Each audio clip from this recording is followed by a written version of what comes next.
Jujurlah kepada Allah.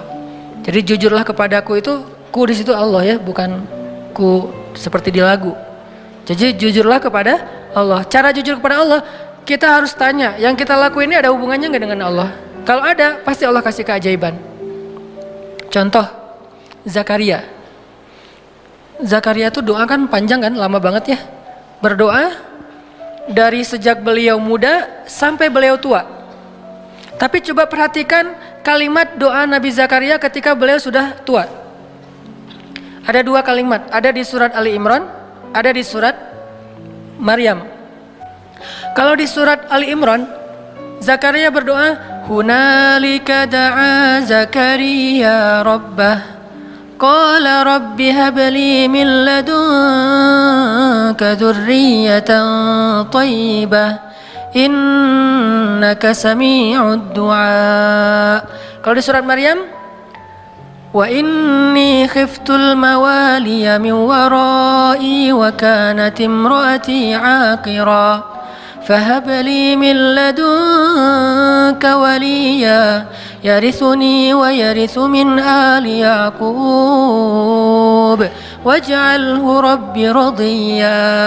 Apa rahasia di antara dua kalimat ini?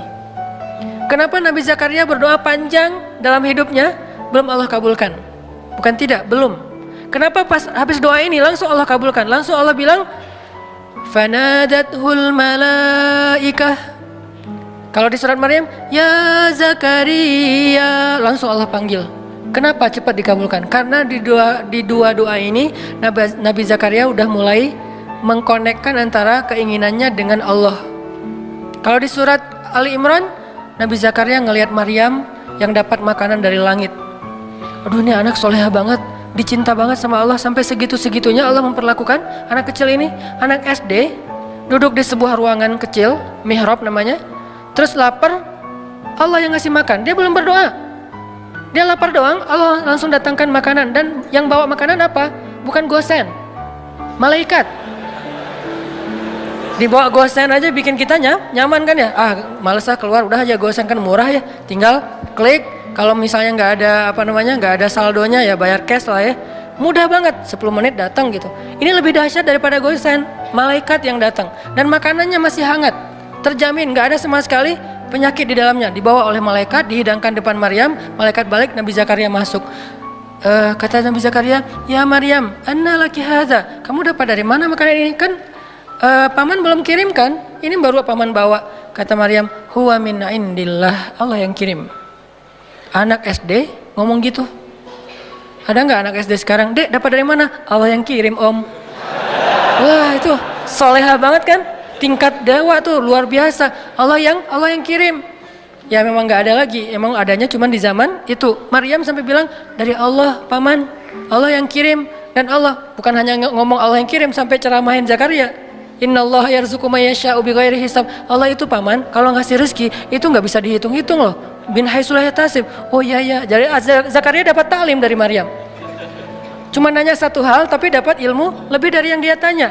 Ya Maryam, anna laki hadza, kamu dapat dari mana Maryam? Huwa min indillah, innallaha yarzuqu may yasha' bighairi hisab. Ini dari Allah, Allah yang kirim. Allah itu memberi rezeki kepada hambanya. Dan Allah kalau udah ngasih rezeki gak bisa ditebak-tebak dari mana caranya. Itu kata-kata Maryam. Kagum Zakaria. Duh, pengen banget punya anak sesoleha ini. Kan berarti ada hubungannya dengan Allah. Sesoleha ini, soleh.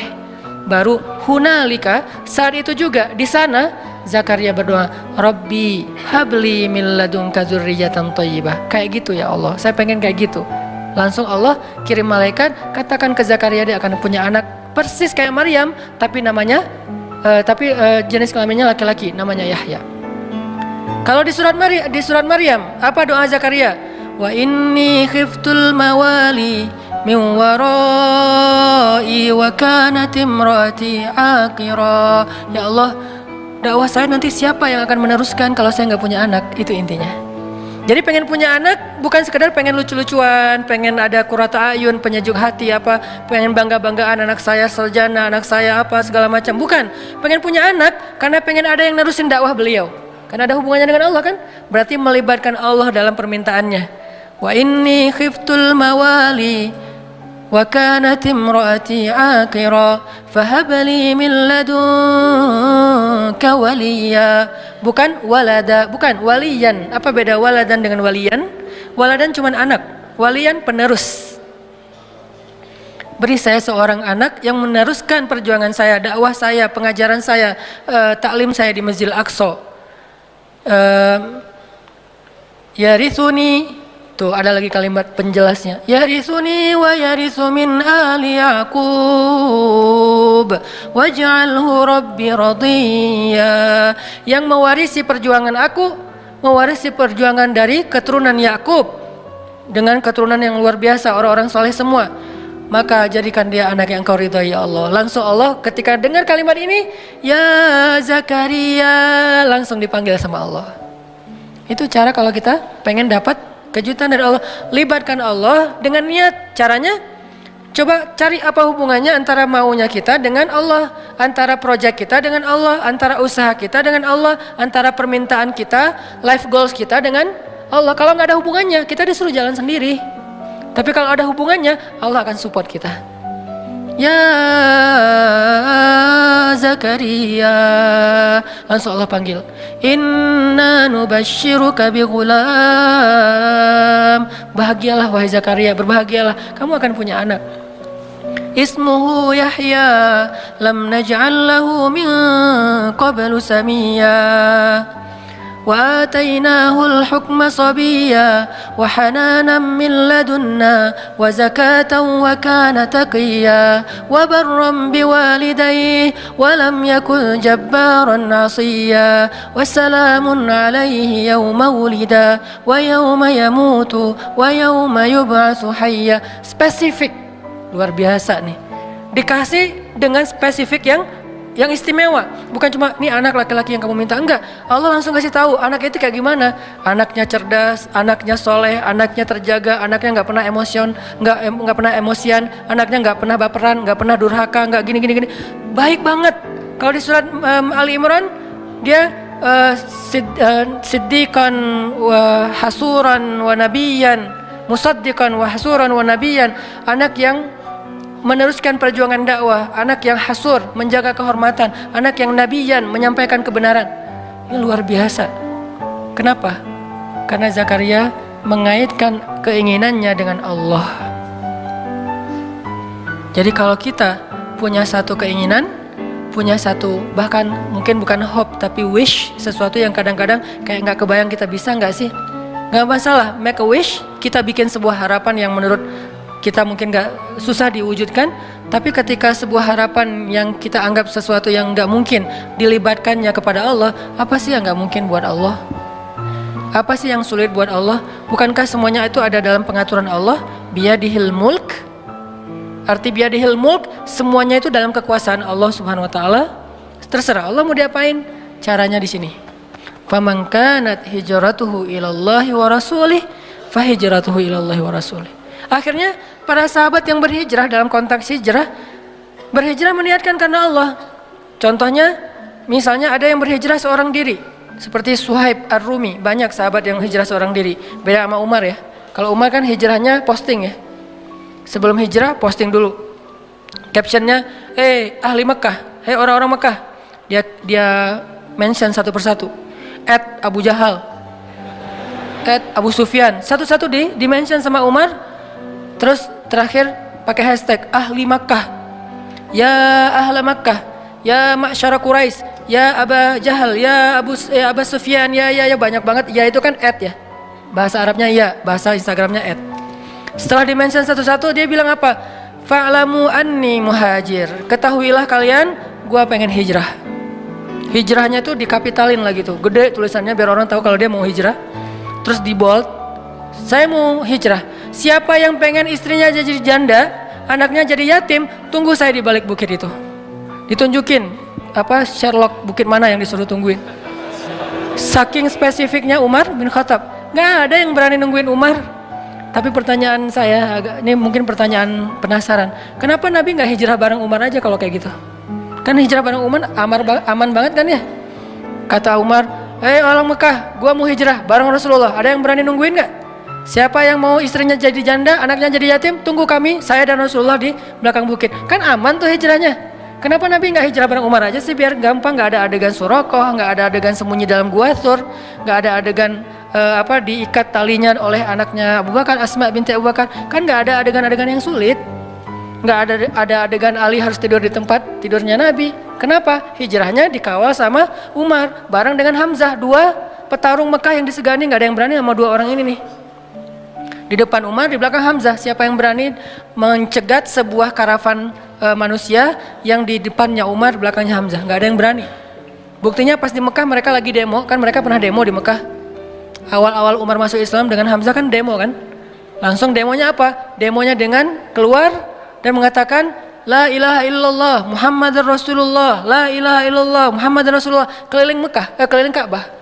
Demo rame-rame. Di depannya Umar, di belakangnya Hamzah. Kata Abu Jahal, kalau orang yang seperti ini, kalau demo seperti ini, nggak ada yang berani mendekat. Di depannya Umar, di belakangnya Hamzah. Kalau nggak bakalan habis tuh. Kenapa Nabi nggak hijrah dengan cara kayak gitu aja? Kenapa hijrahnya pakai orang yang paling lemah fisiknya, paling lemah kaumnya, paling miskin hartanya? Abu Bakar itu orang kaya tapi udah jatuh miskin waktu itu. Ini artinya Allah pengen ngajarin kita tentang hijrah biar Allah aja yang terlibat, bukan Umar, bukan Utsman yang kaya, bukan Hamzah, bukan siapapun. Makanya yang ngebantu Nabi dalam hijrah itu Allah langsung. La tahzan innallaha ma'ana, bukan inna Umar ma'ana, inna Hamzah ma'ana, inna Utsman ma'ana, inna qaumana ma'ana, bukan. Di situ Allah ngajarin kepada kita lewat adegan Rasul hijrah. Kalau kita melibatkan Allah, hijrah kita lebih aman daripada melibatkan manusia. Seandainya mau dengan logika kita, pasti Nabi akan hijrahnya bareng Umar. Umar tunggu dong, hijrahnya bareng. Kalau Nabi mengajarkan itu, berarti kita tidak dapat pelajaran hikmah, tauhid, akidah, iman, hadis ini dari hijrah Rasul. Nabi malah bilang, kalian hijrah duluan masing-masing. Umar hijrah, yang lain pada hijrah. Utsman malah udah duluan, walaupun kemudian balik lagi duluan ke Habasyah. Akhirnya Nabi memilih Abu Bakar As-Siddiq. Ya Abu Bakar, nanti tengah malam masih pakai ikhtiar tengah malam. Kenapa nggak siang bolong? Kalau siang bolong konyol namanya. Tapi kan Nabi nggak akan dibunuh. Kalau Nabi nggak akan dibunuh, tapi kalau kita niru Nabi, kita akan dibunuh. Jadi Nabi tidak mencontohkan sesuatu yang nggak bisa ditiru. Nabi mencontohkan sesuatu yang bisa ditiru oleh umatnya. Kalau beliau gampang, beliau punya mukjizat. Kalau Nabi mau, Nabi Musa itu membelah laut. Nabi Muhammad lebih dahsyat, membelah bulan. Lebih dahsyat daripada Musa. Musa belah laut, Muhammad membelah bulan. Sulaiman menguasai jin, Muhammad mengislamkan jin. Sulaiman jin dikuasai tapi tidak masuk agama Hanif. Ketika Sulaiman wafat, jin kufur lagi gitu kan. Tapi Muhammad mengislamkan jin. Lebih dahsyat, semua mukjizat para nabi terkumpul kepada Rasulullah SAW. Jadi kalau Nabi mau, nggak usah pikir strategi lah apa segala macam. Kenapa pengen hijrahnya ke Madinah tapi malah jalannya menjauh dari Madinah ke Gua Thur? Malah sembunyi di sebuah lubang kecil. Kenapa nggak terang-terangan aja kayak Umar? Karena kalau Nabi melakukan itu, lalu kita meniru, kita akan mati konyol. Karena kita nggak punya mukjizat. Sehingga Nabi mencontohkan sesuatu yang bisa kita tiru sebagai manusia biasa. Beliau nggak egois, gue kan punya mujizat, ngapain sih gentar-gentar takut-takut amat, udah biasa aja kali, ntar Allah juga pasti nolong. Gak mungkin Allah membiarkan nabinya dicelakai oleh musuh-musuhnya. Ya, tapi umatnya. Sehingga Nabi contohkan, kalau saya contohkan ke gini, kasihan umat saya, nanti gak bisa niru. Kalau mereka tiru yang ini, habis mereka. Sehingga saya contohkan sesuatu yang kalau mereka tiru, mereka aman. Caranya berstrategi lah, caranya pakai taktik, caranya bersiasat, dan seterusnya dan seterusnya. Dipilih Abu Bakar. Tapi kalau pakai Umar, nggak ada pelajaran akidah. Makanya Nabi memberi banyak pelajaran dalam hijrah. Hijrah dengan Abu Bakar. Ketika ada masalah, Abu Bakar bilang, ya Rasulullah, kalau mereka ngelihat ke arah kaki mereka, itu kan bukan gua lebih tepatnya, kayak lubang gitu. Nabi dengan Abu Bakar sembunyi di dalamnya. Orang-orang pembunuh bayaran, para hunters, dan di antara mereka itu ada legend, yaitu Surakoh. Paling legend lah dalam membaca jejak. Dia tuh udah terkenal banget. Nggak mungkin lolos dari Surakoh tuh susah banget. Dia bisa ngelihat jejak onta udah berapa lama hangat atau udah dingin. ini udah kering atau tidak bekas kakinya onta, terus di atas onta itu perempuan atau laki-laki, anak kecil atau orang dewasa, meronta-ronta atau normal, sampai tahu sedetail itu Suraqah. Mereka membaca jejak kemana arah mereka, ketahuan lah. Padahal Nabi itu udah pakai banyak strategi. Caranya Nabi lewat, terus lewat anaknya Abu Bakar dengan pembantunya Abu Bakar untuk nutupin jejak Nabi pakai ternak-ternak. Ketahuan juga tetap, namanya juga Suraqah. Udah berdiri depan gua Suraqah and the gang, Nabi di dalam sembunyi. Apakah Nabi takut? Sama sekali tidak. Nabi waktu itu sama sekali tidak bersembunyi karena takut, lagi ngajarin kita cara sembunyi. Kalau Nabi mau, Nabi tinggal keluar, ada apaan sih? Bisa, gampang buat Nabi. Lo mau gua doain? Kan gak berani mereka. Nabi belum angkat tangan udah pada stroke semuanya tuh. Kalau Nabi mau kan, tapi Nabi lagi ngajarin kita teman-teman. Jadi adegan sirah adalah pelajaran buat kita, bukan apa yang Nabi rasakan. Nabi nggak takut sama sekali. Sekelas Nabi nggak mungkin takut lah, sang pemberani banget. Tapi Nabi pengen ngajarin kita, sembunyi di dalam.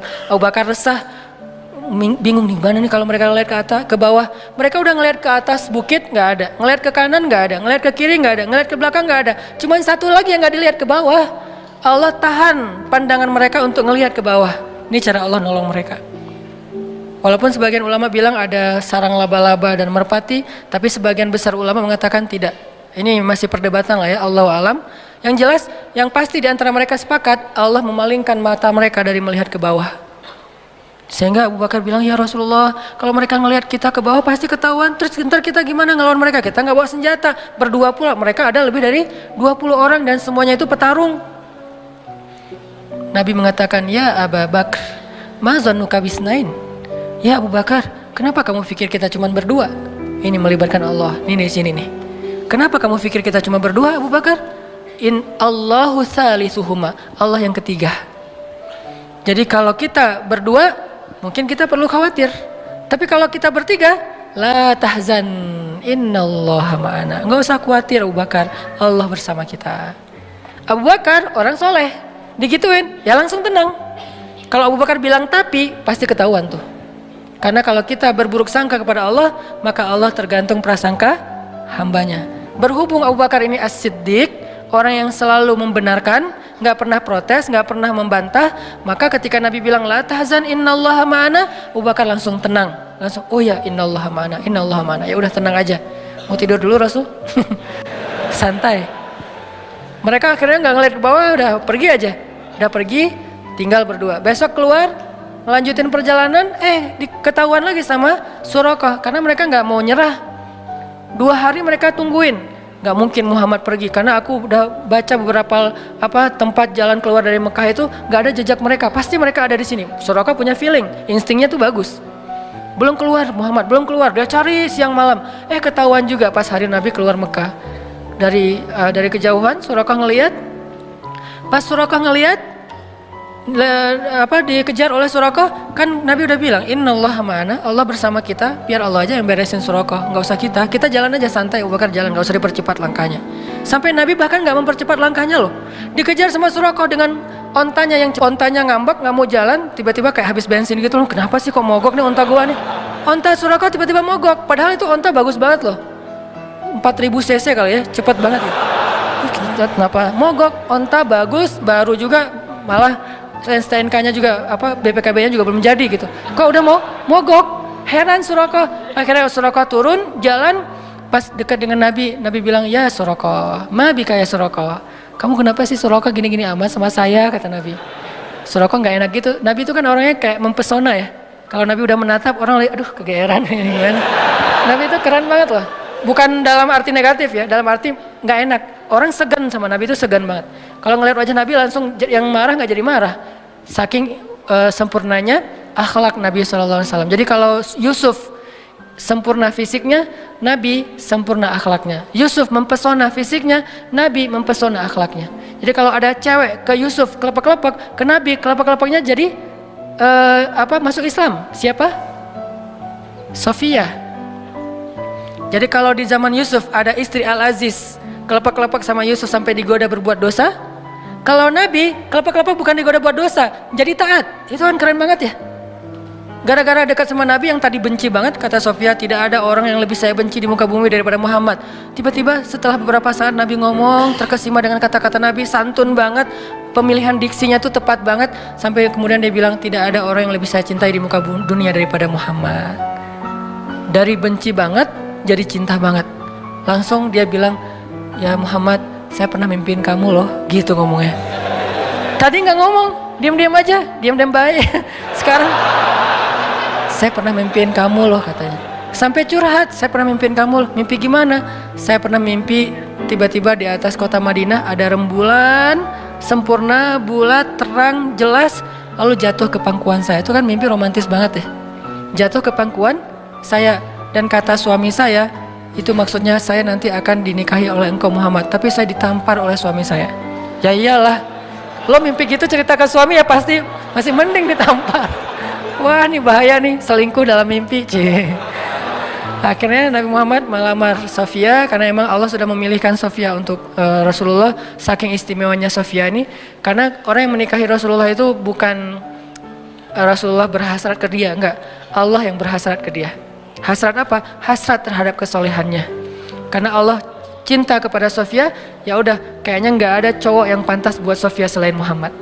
Cinta kepada Aisyah, nggak ada cowok yang pantas buat Aisyah selain Muhammad. Cinta kepada Ummu Salamah, nggak ada cowok yang lebih pantas buat Ummu Salamah daripada Muhammad. Jadi ini cewek-cewek yang di atas rata-rata yang nggak mungkin nikah kalau nggak dengan Nabi Muhammad, akhirnya dijadikan istri Rasul. Kalau ada yang lain datang nggak level. Buktinya apa? Fatimah juga kayak gitu. Ketika ditawarin ke Abu Bakar, gimana ya gitu. Tawarin kepada Umar juga kata Rasul gimana ya. Tapi pas Ali, Rasul langsung ridho. Kenapa? Levelnya hanya untuk Ali, yang paling ideal Fatimah itu. Begitu juga istri-istri Nabi. Nah artinya apa teman-teman? Surakoh pas dilihat oleh Nabi, mabik ya Surakoh. Nabi ngomong gitu bukan, Surakoh, oh dasar lu ahli neraka apa segala macam. Enggak, Nabi enggak. Kamu ahli neraka, kamu apa, celaka kamu. Enggak, Nabi enggak pernah mengeluarkan kata-kata yang badhi, kata-kata yang rendahan. Nabi bilang, mabi kayak Surakoh. Surakoh langsung, jadi tadi pakai pedang terus langsung disarungin, disembunyiin belakang jubah gitu. Terus dengerin, Nabi bilang, ya Surakoh, gimana kalau misalnya kamu memakai mahkota dan jubahnya Kisra. Kisra Raja Persia, kata Surakoh. Ya, Raja Persia. Mau. Coba. Nabi dalam keadaan lemah, baru diusir dari kampungnya, nawarin baju jubah Raja Persia yang gak mungkin didapatkan kecuali menaklukkan negerinya. Kan ini gak make sense ya, kayak gak logis gitu kan tawarannya. Abu Jahal kemarin nawarin, siapa yang membawa pulang Muhammad hidup atau mati, gua kasih 100 ekor onta. 1 ekor onta, kalau onta yang dipakai ke luar negeri harganya 200 juta, kali 100 berapa puluh M kan. Dan Abu Jahal punya itu, ada ribuan ekor onta yang dia punya karena orang kaya. Surakoh tiba-tiba lupa dengan tawaran Abu Jahal, langsung bilang, mau Muhammad, saya pakai pakaian jubahnya Raja Persia yaitu Kisra. Kalau gitu caranya halangilah orang yang pengen mengejar kami. Oke, saya akan halangi. Apalagi Muhammad, apa yang bisa saya lakukan? Perlu saya dampingin? Nggak usah, kata Rasulullah. Akhirnya Rasulullah melanjutkan perjalanan. Surakoh kayak tertegun gitu, loh saya kenapa ya, kayak habis dihipnotis gitu. Datang nih gengnya Surakoh mau ngejar Muhammad. Surakoh, barengan, kita pengen share ini nanti onta. Kata Surakoh, teman-teman, saya udah meriksa semua daerah sini dan kalian tahu saya yang paling jago membaca jejak, dan onta saya yang 4000 cc, kalian cuma 1500. Artinya paling cepat gitu. Saya nggak menemukan Muhammad. Pulanglah cari tempat lain. Mereka kan nggak bisa bantah kalau Surakoh kan senior gitu kan, daripada ntar dikerjain. Akhirnya ya udah balik aja. Nabi bisa selamat hanya berjalan berdua dengan Abu Bakar As-Siddiq. Kenapa? Melibatkan Allah thalithuhuma. Ma zannuka bisnain ya Abu Bakar. Kenapa kamu pikir kita cuma berdua Abu Bakar? Allahu thalithuhuma. Allah yang ketiga. Bisa nggak sih kita dalam hidup tuh bilang ke istri, ma zannuki isnain. Kenapa mama bilang kita cuma berdua? Kan ada Allah yang ketiga di antara kita. Kan itu luar biasa ya. Atau istrinya yang ketika suaminya galau, mulai agak khawatir nih gimana ya dalam pekerjaannya, istrinya bilang, "Pah, ma zannuka bisnain?" Allahu salisuhuma. Catat kalimat ini nanti. Ma zannuka bisnain. Gak bisa Ustaz, bahasa Arab susah. Udah bahasa Indonesia aja. Kenapa papa mikir kita cuma berdua, Pak? Kan Allah yang ketiga. Oh iya ya, Allah yang ketiga. Langsung Allah bantu tuh. Tapi kalau papanya bilang, tapi mah, nah berarti ana inda zanni abdi bi. Aku tergantung gimana persangkaan hambaku kepadaku. Libatkan Allah teman-teman dalam niat kita, dalam doa kita, dalam harapan kita, dalam pekerjaan kita. Pasti Allah bantu.